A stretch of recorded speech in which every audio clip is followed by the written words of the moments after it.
26 से 27 दिन का हमारे पास तेल है. It is very dangerous. अगर यहाँ कोलैप्स होता है खुदा ना खास्ता, तो हमने इस तरह का कोलैप्स पहले हमने श्रीलंका में देखा था. लेकिन देखो ना ये कितने नालायक है. हमारे यहाँ इतना तेल है कि हमें किसी से लेने की जरूरत नहीं थी. हम यहाँ उसको टैप करते. 40-45 साल से तुम चने बेच रहे थे यहाँ पे, क्या कर रहे थे? ये तो खुद मुनाफाखोर हैं. ये ऑयल कंपनियां किसकी हैं? ये IPPs किसके हैं? झूठ बोलते हो हमारे साथ. बर्बादी दुनिया की क्या हुई?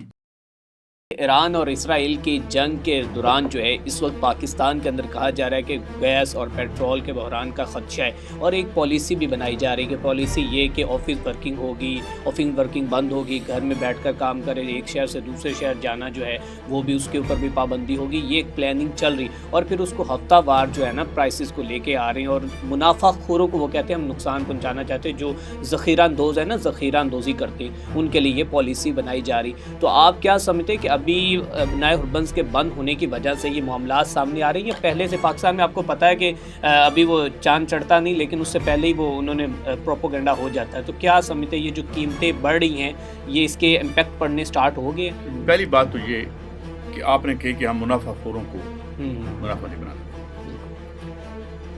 ये लाइट जल रही है, ये हमने 20-22 हज़ार मेगावाट हम जलाते हैं, और मुनाफाखोर हमसे तकरीबन 40-45 हज़ार का मुनाफा लेते हैं. ये तो खुद मुनाफाखोर हैं. इनके ये ऑयल कंपनियां किसकी हैं? ये IPPs किसके हैं? झूठ बोलते हो हमारे साथ. बर्बादी दुनिया की क्या हुई? बर्बादी तब हुई कि जब कारोबार और रियासती ताकत मिल गई. जब रियासत की ताकत और कारोबार एक हो जाए. अफलातून ने कहा था बिल्कुल कि कभी ताजर और दुकानदार को, पिछली दफा भी आपने बताया था कि इनको, तो बात ये है कि आप कैसे प्रॉफिट को खत्म करेंगे? आपकी तो वजह एग्जिस्टेंस प्रॉफिट है, 2 नंबर प्रॉफिट. ये कैसे करेंगे? कुछ नहीं कर. हाँ होगा. सऊदी अरब से कह रहे हैं इधर रेड सी से आ जाए तेल. 26 से 27 दिन का हमारे पास तेल है. उसके बाद जो है वो कुछ करेंगे. लेकिन ये कि इट इज़ वेरी डेंजरस. अगर यहाँ कोलैप्स होता है खुदा ना खास्ता, तो हमने इस तरह का कोलैप्स पहले हमने श्रीलंका में देखा था. 6-6, 7-7, 10-10, 15-15 मील लंबी लाइनें गाड़ियों की लगी हुई थी. ठीक है, लेकिन देखो ना ये कितने नालायक हैं. हमारे यहाँ इतना तेल है कि हमें किसी से लेने की ज़रूरत नहीं थी. हम यहाँ उसको टैप करते. 40-45 साल से तुम चने बेच रहे थे यहाँ पे, क्या कर रहे थे? मतलब यहाँ पे अगर जो अमेरिकन जियोलॉजिकल सर्वे में देखो तो पाकिस्तान मदूद चंद मिनरल रिच मुल्कों में आता है. क्या किया इन्होंने? ये जो प्लेन्स ऑफ पंजाब जिसे कहते हैं, ये जैसे जब आप इस्लामाबाद से नीचे उतरते हैं तो आगे प्लेन्स ऑफ पंजाब शुरू होते हैं ना. 47 से पहले पूरे सब कॉन्टिनेंट का 40% गला यहाँ से पैदा होता था. शर्म से डूब के मर जाएं. 10 से 14 बिलियन डॉलर की हम ग़िज़ा इम्पोर्ट करते हैं और हम कहते हैं हम ज़राई मुल्क हैं. ये नलायक ने यार ऐ तो कहने दो ना सानू. ये इतने नालायक हैं. And they have abdicated the right to rule. दुनिया का सबसे खूबसूरत मुल्क जिसमें 4-5 मौसम है, दुनिया की बुलंद तरीन चोटियाँ हैं, मैदान है, पहाड़ हैं, सहरा हैं, उसको एक माशी वेस्ट लैंड में चेंज करके रख, एक माशी वीराने में तब्दील करके रख. एक तो बात ये देखो ना कि तेल आप हमें खुद सेल्फ सफिशिएंट होना चाहिए था. बिल्कुल ऐसे. मगर अब क्या होगा? यहाँ क्राइसिस होगा और रोला बन जाएगा. रोले 2 बने हुए हैं. यहाँ पे अनरेस्ट हुआ है जो आयतुल्लाह ख़ुमैनी की शहादत के बाद, और आपको पता है ईरान के बाद सबसे ज़्यादा बंदे यहाँ शहीद हुए हैं. बिल्कुल ऐसे. ठीक है, तो ये बड़ा डेंजरस काम हो रहा है. और दूसरी ये कि अब ये किसी जोगे नहीं है. अब मैंने सुना है कि ये पॉलिसी शिफ्ट की बातें कर रहे हैं. ये कुछ भी नहीं होगा. पॉलिसी क्या पॉलिसी शिफ्ट करें? आपको क्या लगता है कोई रजीम चेंज होने वाला है कोई पाकिस्तान में? हाँ, कोई बड़े जो हैं उनकी आपस में, आप कहते हैं ना, गोल बोटी को दे के फिर अपने मफादात के लिए नहीं, देखो ना, फैसले बदल लेते हैं. एस्टेब्लिशमेंट सुखी है शरीफ फैमिली के साथ और जरदारी फैमिली. ठीक है, और जरदारी फैमिली और वो सुखी हैं उनके साथ.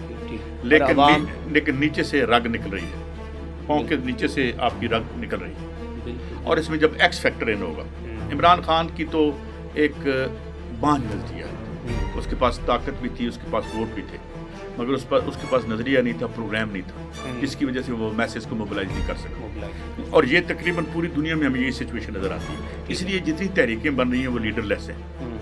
कोई पार्टी लीडरों को लीड नहीं कर रही. तो यहाँ पे इस तरह की मौजूद है इशारे.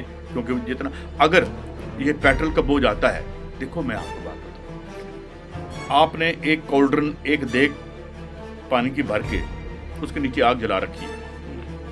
एक नुक्ते पे आके पढ़ते हैं। इसी तरह समाज की कैफियत होती है। आप नीचे आपने आग जला रखी है, सह रहे हैं, अपनी बचतें कर्जे ले लो, इधर से बंदा आएगा आपके पास, यार मुझे रमज़ान का वो भीड़ लगी हुई है, एक वक्त आएगा कि वो कहेंगे यार अब तो घर में आफियत नहीं है, तो मैं बार बार कहता हूँ उससे पहले ठीक कर लो, क्योंकि खुदा न खास्ता जो कलैप्स है अल्लाह ना करे हो तो, लेकिन ये तो पूरी कोशिश करें हो, हमारे हुक्मरान तो पूरी कोशिश करें। देखो 15-20 अरब डॉलर की तुम सब्सिडी दे देते हो शराफिया को। एक जज साहब रिटायर होते हैं, उनकी 80% उनकी पेंशन है, नीचे कहते हैं हम सारे मुलाजिमीन को फारग कर रहे हैं। यानी ऊपर देखें, जिनसे इनको काम है, जिनसे इनके मफादात वाबस्ते हैं, उनकी पक्ष और तनख्वाहें देखें। अब कह रहे हैं जी कि ये जो डिपार्टमेंट हैं इनमें से जितने बंदे रिटायर होंगे हम नवे नहीं रखेंगे, तो ऐसी नलबार कट देंगे। उसने कहा था ना, अपना मेरा दोस्त ही है, वजीर था जो इमरान खान के दौर में, क्या नाम था उसका यार, चौधरी साहब जेलम वाले, वो साइंस के वजीर भी थे। उन्होंने कहा जी वो नौकरी देना रियासत का काम नहीं है। मैं कहा यार हमने तो नौकरी दे रखी है, पीएम की तनख्वाह मैं देता हूँ, मेरे टैक्सेस से जाती है, पूरी रियासत की तनख्वाह मैं देता हूँ, तुम्हारी गाड़ी के पेट्रोल मैं डलवाता हूँ, तुम्हारी बिजली का बिल मैं देता हूँ, तो तेनू मैं बिठाया कादे लिए, तुहानू कादे लिए बिठाया सी, तुहानू कड्डियां निकलो यार, तुसी किस काम लिए हो? आप ट्रिलियंस ऑफ डॉलर रुपीस का हमसे टैक्स लेते हैं, माचिस की डिबिया पे 18% टैक्स है, इस मोबाइल पे मैंने 2.5 लाख रुपया टैक्स दिया है या आपने दिया है, तो भाई तुसी हमने नौकरियां तुहानू नौकरियां दे रखी है इस गरीब आदमी ने, तुम्हारा काम है नहीं है। सो यहाँ पे बुनियादी तौर पर एक नजरिया यहाँ पे इमरान खान मार खा गया। अगर इस बात पे मैं जब उनसे मिला था तो मैंने यही बात की थी बड़ी गाला में, मैं कहा खान साहब लोग देखो ना, वो जो 68 की मूवमेंट बनी थी, रोटी कपड़ा और मकान मांग रहा है यार इंसान, बिल्कुल।